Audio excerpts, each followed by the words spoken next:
Welcome to Mathstoon. In this video, we will solve the linear equation 2x minus 5 is equal to 7. So let's start. This is our given linear equation.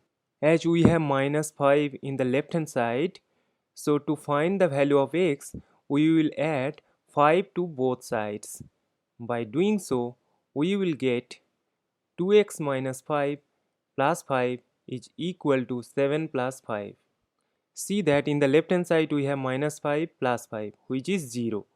So we will have 2x in the left hand side, and as 7 plus 5 is 12, so we will have 12 in the right hand side. As the coefficient of x is 2, we will divide both sides by 2. So we have 2x divided by 2 is equal to 12 divided by 2. See that 2 get cancelled, so we will have x in the left hand side, and as 12 divided by 2 is 6, so we have x is equal to 6 as our final answer. Thank you for watching. Please like, share and comment on the video.